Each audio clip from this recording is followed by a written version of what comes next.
Bismillahirrahmanirrahim. Assalamualaikum warahmatullahi wabarakatuh. Alhamdulillahirabbil alamin. Alhamdulillahilladzi ja'ala ramadhana siyaman lil muslimin wa qiyaman lil muttaqin. Asyhadu an la ilaha illallah iyyahu na'budu wa iyyahu nasta'in. Wa asyhadu anna Muhammadan abduhu wa rasuluhu al-mab'uts rahmatan lil alamin. Allahumma sholli wa sallim ala nabiyyina Muhammadin wa ala alihi wa ashabihi ajma'in. Rabbi shrah li sadri wa yassir li amri wahlul 'uqdatam min lisani yafqahu qawli. Bapak Ibu jamaah salat Isya dan tarawih yang dimuliakan Allah, alhamdulillah kita bersyukur kepada Allah Subhanahu wa taala. Hari ini dipertemukan dengan Ramadan di 1000, insyaallah. Ini bisa ketendang kita.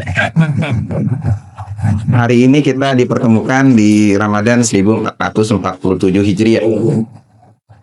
Pasti Ramadan tahun ini berbeda dengan Ramadan tahun kemarin. Di Ramadan tahun ini kita banyak sekali mengalami banyak peristiwa-peristiwa yang sudah kita alami setahun kemarin. Ada yang mendewasakan kita, ada juga yang membuat kita lebih dekat dengan Allah Subhanahu wa taala. Bahkan bisa jadi ada penurunan-penurunan keimanan. Maka Allah sediakan Ramadan ini dalam rangka mendekatkan diri kita kepada Allah Subhanahu wa taala dengan media berpuasa di pagi hari, di siang harinya, kemudian kita melaksanakan qiyamul lail di malam hari. Mudah-mudahan dengan media ini kita bisa menjadi orang-orang yang bertakwa. Hadirin yang dimuliakan Allah, sayangnya tantangan orang-orang yang bertakwa itu di zaman sekarang tidak mudah. Kalau mungkin dulu tantangannya itu supaya menjaga keimanan dan ketakwaan, kita tidak usah bergaul dengan orang yang melalaikan kita dari Allah. Bergaulnya bagaimana? Bergaulnya keluar rumah, bertemu dan berinteraksi dengan berbagai macam jenis orang. Sekarang di zaman modern, ternyata interaksi itu tidak harus keluar rumah. Karena ada media yang memfasilitasinya. Apa itu? Media digital. Ada handphone.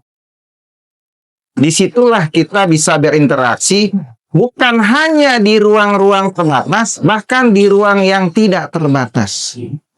Semua informasi dari arus global, dari manapun datangnya, akan diterima oleh kita, oleh istri kita, oleh anak-anak kita. Begitu derasnya arus informasi itu bercampur antara yang baik dengan yang buruk. Mana pada kesempatan kali ini kita akan coba bagaimana caranya agar kita bisa menjaga diri dari berbagai macam kemaksiatan yang menyebar di dunia digital. Ada beberapa yang disasar oleh mereka untuk menghancurkan keimanan dan ketakwaan kita. Yang pertama adalah melalui pandangan mata. Kita sering sekali scrolling, mencari berita-berita, dan berita-berita itu tersebar baik di Facebook, TikTok, dan media-media sosial yang lainnya. Pandangan kita disuguhi dengan berbagai macam warna, berbagai macam peristiwa-peristiwa, baik yang benar maupun yang buruk. Bahkan mata kita bisa terpapar dengan berbagai macam konten-konten yang tidak berfaedah. Apalagi yang disasar selain mata, yang kedua adalah jari kita. Kita mungkin pendiam di depan orang-orang, tapi di depan handphone kita, di depan media sosial kita adalah orang yang paling garang komentatornya. Kita sering mengkomentari berbagai peristiwa-peristiwa yang belum tentu kita tahu ujungnya. Dan kita terbawa pada emosi dengan tayangan yang dihadirkan pada media sosial itu. Padahal jari kita ini bagian atau perwakilan dari mulut kita. Kalau di media sosial kita tidak bicara, tapi yang bicara adalah jari-jari kita. Kita bikin tuh semua komentator apapun bentuknya. Sehingga kita merasa puas tersebar berbagai informasi melalui komen-komen kita. Kemudian yang ketiga adalah pada persoalan hati. Ada hati yang akhirnya semakin keras, semakin rusak hati ini ketika sering melihat, kemudian membalas komen-komen orang. Ada satu yang mungkin kita tidak pernah sadari. Ada penyakit hati yang disebabkan oleh era digital saat ini. Apa itu? Kita haus dengan pujian.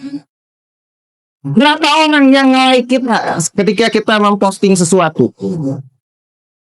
Bahkan ada orang yang membeli follower. Di sini ada yang membeli follower. Kalau 1.000 follower itu nilainya berapa? 10.000 follower nilainya berapa? Ternyata ada jual beli itu. Dan kita haus dengan pujian. Kita pingin follower kita mungkin bisa jutaan. Kalau tidak ada yang nge-like, tidak ada yang ngasih komen, tidak ada yang ngasih jempol, mungkin perasaan kita jadi sakit hati. Padahal itu cuma media sosial. Hadirin yang dimuliakan Allah Subhanahu wa taala, inilah yang akan disasar dari banyak konten-konten yang menyebar di media sosial kita. Hati kita akan hasad, iri, dan haus dengan pujian.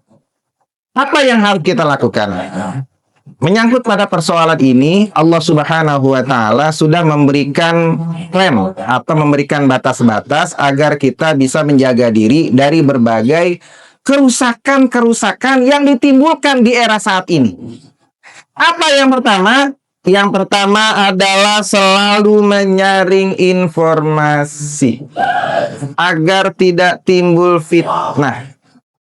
Bu, Pak, sekarang nih, kalau saya lagi diri begini, tiba-tiba di samping saya ada Donald Trump. Wah, ini Pak Ustadz nih gandengan sama Donald Trump. Sebarin nih, bahaya nih, nggak boleh masuk Masjid Muhajirin lagi. Karena sudah menjadi sahabat Donald Trump. Padahal sekarang AI kita sangat canggih. Orang bisa peluk-pelukan yang bukan muhrimnya, padahal itu cuma rekayasa. Orang bisa duduk bareng berdua, kelihatannya benar, padahal cuma rekayasa. Kita percaya dengan gambar-gambar seperti itu. Hadirin yang dimuliakan Allah, itu baru gambar, belum lagi berita. Yang kita nggak tahu jelas mana benar mana salah, langsung kita percaya. Dulu ada orang yang berantem di daerah Ciputat sana antara dosen dengan tetangganya yang perempuan. Rame-rame kita menghujat dosen itu. Padahal setelah dijelaskan ternyata sang dosen tidak bersalah.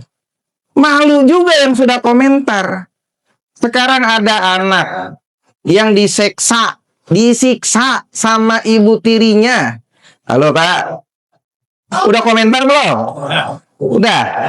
Wah emang tuh kurang ajar tuh, ibu tiri tuh nggak bener. Padahal ternyata setelah ditelusuri, bapaknya juga suka ngegebugin. Jadi tuh orang sama. Kita udah terlanjur komen, menghujat. Nah hadirin yang dimuliakan Allah Subhanahu wa taala, apa kata Allah dalam Al-Qur'an?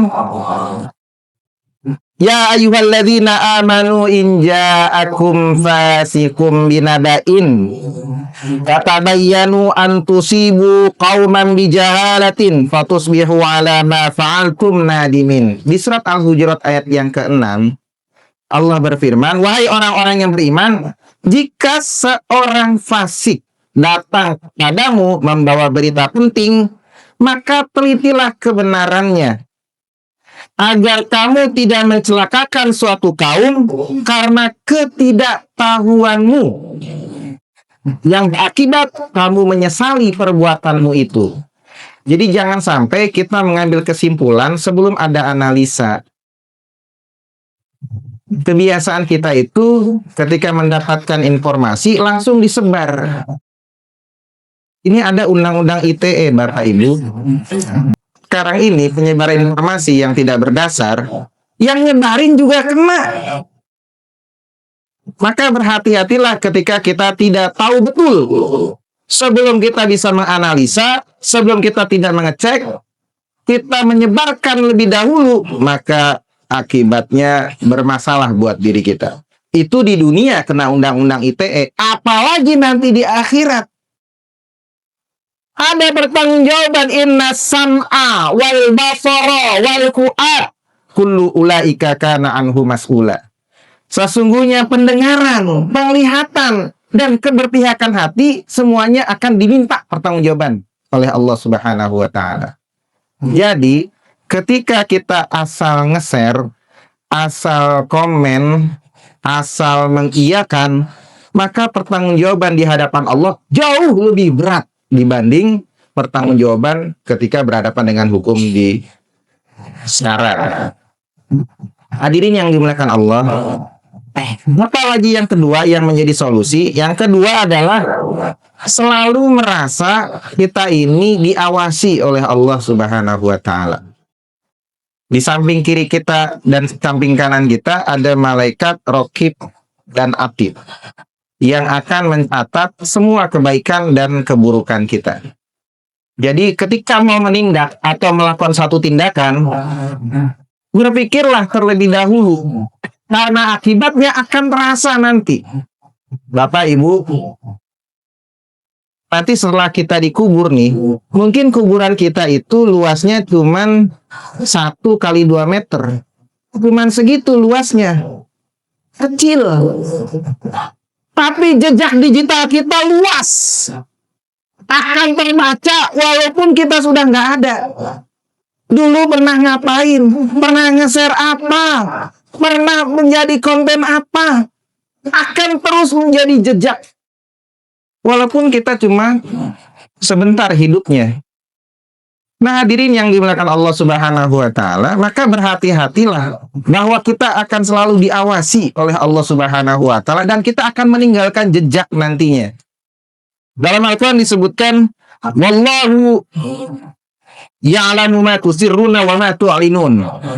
Di surat An-Nahl ayat yang ke-19, Allah berfirman, Allah mengetahui apa yang kamu rahasiakan dan apa yang kamu tampakkan.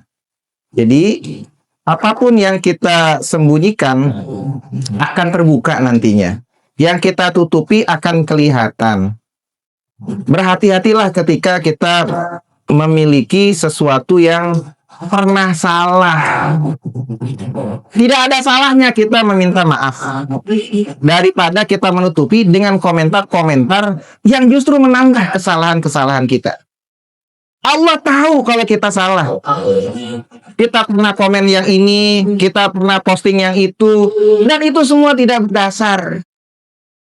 Allah akan mencatat semuanya. Sebelum mahkamah itu hadir, maka ada baiknya kita berhati-hati. Kalau yang sudah terlanjur gimana, Pak? Yang sudah terlanjur, nih kalau kalau kita baca kitab Riyadhus Shalihin, yang pertama ya minta ampun kepada Allah. Yang kedua minta maaf kepada manusia. Yang ketiga berjanji untuk tidak mengulangi. Dan yang keempat, kalau itu ada masalah harta, kembalikan harta yang diambil oleh kita. Itulah orang-orang yang bertaubat. Kemudian yang terakhir, apa yang bisa kita lakukan? Yang bisa kita lakukan adalah hijrah digital. Apa itu hijrah digital? Lepaskan sesuatu yang tidak berfaedah. Lepaskan sesuatu yang anfaedah. Kalau perlu hapus komen, hapus orang-orang yang membuat kita mengikuti mereka dan mereka memposting hal-hal yang jelek dalam layanan media sosial kita. Tidak apa-apa unfollow, tidak apa-apa kita berkurang, karena kita ingin media kita menjadi wasilah kebaikan. Bapak, Ibu, kalau saya disorot di TV nih sekarang, kemudian jadi konten di YouTube, itu menambah kebaikan.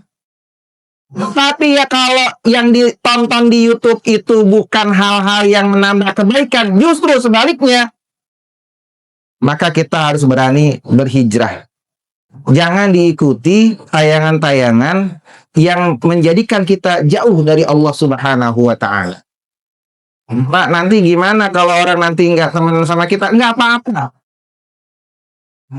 Nanti teman kita berkurang. Memang itu resiko. Teman-teman di dunia maya bukanlah teman-teman yang nyata. Bu, jangan selalu megang handphone ya. Ada ibu-ibu masak megang handphone. Terus ngapain? Akibatnya yang dimasak lain, yang ini lain itu. Oh, apa Pak? Iya, bagus betul.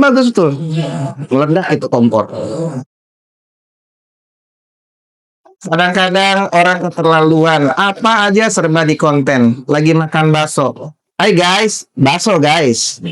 Bakso kerendam nih guys. Memang bakso kerendam.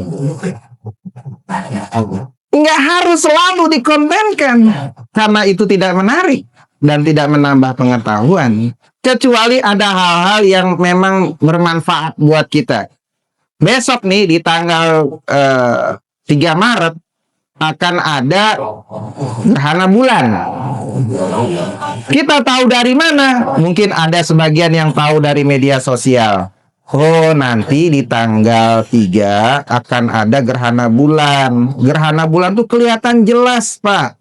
Nanti habis maghrib kira-kira sampai ke Isya kita disunahkan untuk sholat gerhana. Dari mana kita tahu? Mungkin sebagian kita tahu dari media sosial. Itu manfaat. Bagus, ceritakan yang bagus-bagus itu. Dan kalau yang bagus-bagus diceritakan, kita akan mendapatkan amal jariah. Pak, kita akan mendapatkan amal jariah. Tapi kalau yang jelek-jelek diceritakan, kita juga bakal dapat amal jariah. Kok dua-duanya dapat amal jariah? Betul. Kalau yang pertama amal jariah kebaikan, yang kedua amal jariah keburukan. Apa dasarnya? Dasarnya hadis Rasulullah SAW. Man sanna sunnatan sayyi'atan walaha wizroha wa wizro man amila biha ila yaumil qiyamah.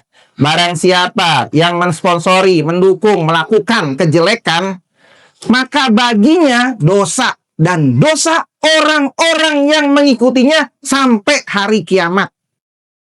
Itu bukan dosa jariah. Dosa jariah, Pak.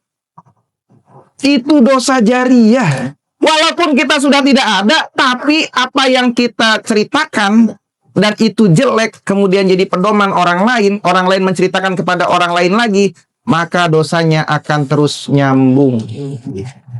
Hadirin yang dimuliakan Allah Subhanahu wa Ta'ala, mudah-mudahan di Ramadan kita saat ini kita bisa menjaga lisan kita, bisa menjaga jari-jari kita, bisa memilih konten-konten yang baik buat kita. Supaya apa? Supaya bisa keluar dari Ramadan ini dengan hati yang bersih, dengan gelar yang bagus. Apa gelar yang bagusnya? Gelar yang bagusnya adalah gelar takwa. Mudah-mudahan kita semua bisa semangat untuk bisa menyelesaikan Ramadan ini dengan berhati-hati, menjadikan jejak digital kita menjadi jejak yang baik. Barakallahu li wa lakum. Wassalamualaikum warahmatullahi wabarakatuh. Waalaikumsalam warahmatullahi wabarakatuh.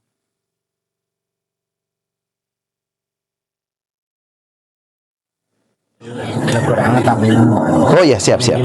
Masya Allah, siap.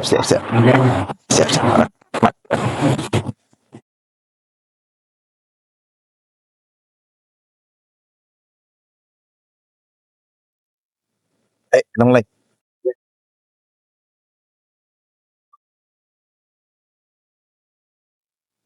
So, didapatkan